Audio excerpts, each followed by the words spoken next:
De casas y departamentos vendidos en Vitacura el último trimestre de 2024 es lo que vamos a conversar hoy día. Algunos datos poco usuales, por ejemplo, cómo incidió el reavalúo fiscal del 2022 sobre esta muestra de casas y de departamentos, o el precio mínimo de un departamento y de una casa en Vitacura. También vamos a conversar sobre la preferencia por departamentos versus casas en la estadística que hemos analizado para hacer un pequeño informe express en el podcast inmobiliario de tasaciones.cl. Tasaciones.cl presenta el podcast inmobiliario. Cada semana te revelamos los datos más relevantes y las claves para invertir con éxito. Bienvenidos al podcast inmobiliario de tasaciones.cl. Fíjese, tomamos una muestra de ventas de casas y de departamentos en el último trimestre de 2024 en la comuna de Vitacura. Analizamos los datos, una muestra bastante contundente, y esta muestra nos entrega, vamos aquí a ver el informe. Por ejemplo, esta muestra de ventas realizadas en el último trimestre de 2024 entrega varios datos, estos datos entregan harta información. Por ejemplo, cosas bien puntuales. ¿Cuál fue el precio promedio de venta de casas en Vitacura? 20.000 UF. El precio promedio correspondiente a departamentos, en esto integran propiedades usadas y algunas nuevas, ¿ya? El precio promedio de departamentos fue 14.000 unidades de fomento. El de casas 20.000 y el de departamentos 14.000.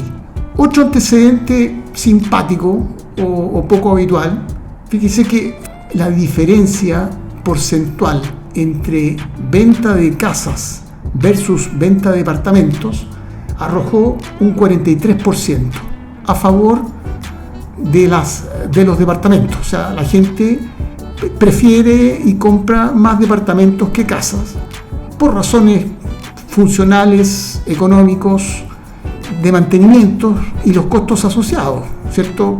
Una casa paga más contribuciones que un departamento en general. El costo de mantención es mayor porque se requiere otra logística más amplia que un departamento, ¿cierto? Mantención de jardines, cuidador, mantener los perímetros, seguridad, etc. Y eso lo reflejan los números, ¿cierto? Se venden más departamentos que casas. Otro antecedente interesante de la muestra de hartas propiedades que recogimos, ¿cierto? Propiedades vendidas. En el caso de los departamentos, el precio mínimo fue 4.500 UF. Es decir, se vendió un departamento por 4.500 unidades de fomento. Y el precio mínimo en lo que respecta a casas fue de 5.200 unidades de fomento. Es decir, hoy día se puede entrar a Vitacura adquiriendo una propiedad. Si es casa, según esta estadística, ¿cierto? 5.200 unidades de fomento fue el monto mínimo pagado, y en el caso de los departamentos fue 4.500 unidades de fomento, ¿ya?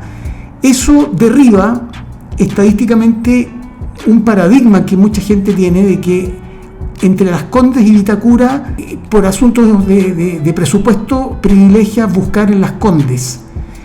Y no es tan así, ¿ya? Vitacura tiene varios puntos de entrada equivalentes a Las Condes e incluso mejores en cuanto a ubicación, equipamiento o al mismo barrio, ¿ya? Ese es un mito que los números lo reflejan, la estadística, con esta base de datos que es de registros de inscripción de dominio en el conservador de bienes raíces. Otro antecedente simpático, a mi entender, de comentar, ¿cierto?, es la diferencia porcentual entre el avalúo fiscal promedio y los precios transados o los precios pagados en el cuarto trimestre de 2024, ¿ya? Los departamentos, la diferencia entre avalúo fiscal y precio pagado fue un 70%, es decir, el precio pagado por los departamentos en promedio, ¿cierto?, fue un 70% superior al avalúo fiscal. y en el caso de las casas fue un 108%. Es decir, avalúo fiscal de la muestra de casas versus lo pagado en el mercado, la diferencia es de un 108%. Esa diferencia, tanto para casas como para departamentos, a simple vista yo noto que se ha acortado. Antes era superior, antes incluso era 2.5 veces el avalúo fiscal. Se nota una menor distancia y eso obedece y se explica por dos razones. Primero, porque los precios en el mercado han ido corrigiendo por la situación económica a nivel país, casi nulo crecimiento, ¿cierto?, en los últimos años, y en paralelo por el aumento del avalúo fiscal producto del reavalúo de 2022, pero además del reajuste por IPC que se aplica semestralmente a cada avalúo fiscal.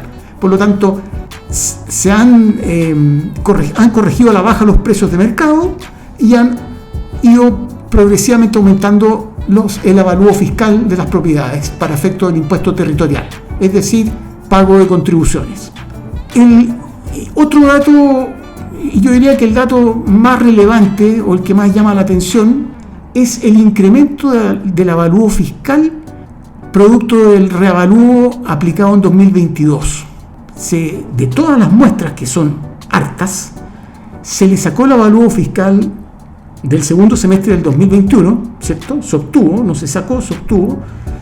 Luego se obtuvo el avalúo fiscal del primer semestre de 2022, es decir, cuando comenzó a regir el reavalúo de 2022.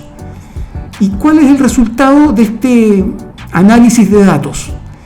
En general, las casas registraron un 21% de aumento en los precios fiscales, o en el avalúo fiscal, y los departamentos un 22%. Las casas, producto del reavalúo de 2022, aumentaron su tasación fiscal en 21% y los departamentos en 22%. Porcentajes que son de acuerdo a la estadística informada en su momento por impuestos internos. ¿Qué información entrega este dato? Y esta es una conclusión personal. Mucha gente tiende a dar por certero de que su avalúo fiscal está mal calculado, producto de que ha ido aumentando de forma progresiva, se ha ido reajustando por IPC, con un IPC alto en una época inflacionaria a nivel mundial, a partir de la pandemia de 2020, ¿cierto? En general, hay pocos casos que existen errores por parte del servicio. Hay pocos casos, producto de la tecnología y de la aplicación de una metodología estandarizada, hay pocos casos, pero actualmente no es masivo un presunto error en el cálculo del avalúo fiscal por parte del Servicio de Impuestos Internos. Yo diría que son casos aislados, acotados, y que se identifican a simple vista cuando se revisa el avalúo fiscal. Esta información de que en 2022 los departamentos en Vitacura en promedio aumentaron un 22% su avalúo fiscal y las casas un 21%, está indicando o está dentro de lo informado por impuestos internos, dentro de los parámetros normales. Tiene que haber casos aislados, por supuesto, y dentro de la muestra vi y encontré unos saltos casi cuánticos desde antes del reavalúo y posterior al reavalúo. Se notaba un salto cuántico, pero eran casos muy aislados, no masivo y no en forma general, ¿ya? Por lo tanto, importante revisar el avalúo fiscal cada propietario, cada contribuyente, pidiendo su avalúo fiscal detallado con el número de rol y su clave en impuestos internos. Obtener ese certificado es gratis, son 2 hojas, se llama certificado de avalúo fiscal detallado. Bueno, interesante el resumen de este pequeño estudio que hicimos con hartas muestras de compraventas, en el cual, como les dije, el precio mínimo de un departamento registrado, ¿cierto?, fue 4.500 unidades de fomento, y el de una casa todo en la comuna de Vitacura, fue de 5.200 unidades de fomento el mínimo. Y por otro lado, el precio promedio de varias ventas y compras, ¿cierto?, para las casas fue de 20.000 unidades de fomento y para los departamentos fue un promedio de 14.000 unidades de fomento. Bueno, datos que entregan información, y la información es buena procesarla para tener conclusiones bien respaldadas. Ese ha sido el episodio o capítulo de hoy de el podcast inmobiliario. La próxima semana vamos a hacer un ejercicio similar al que hicimos con Vitacura hoy día, pero con la comuna de Las Condes. Y de ese análisis de datos vamos a comparar y ahí vamos a poder sacar conclusiones. Bueno, eso ha sido el capítulo de hoy. Ha sido nuevamente un gusto y un placer, y nos encontramos la próxima semana en el podcast inmobiliario de tasaciones.cl. Esto fue el podcast inmobiliario de tasaciones.cl. El precio correcto con evidencia de mercado.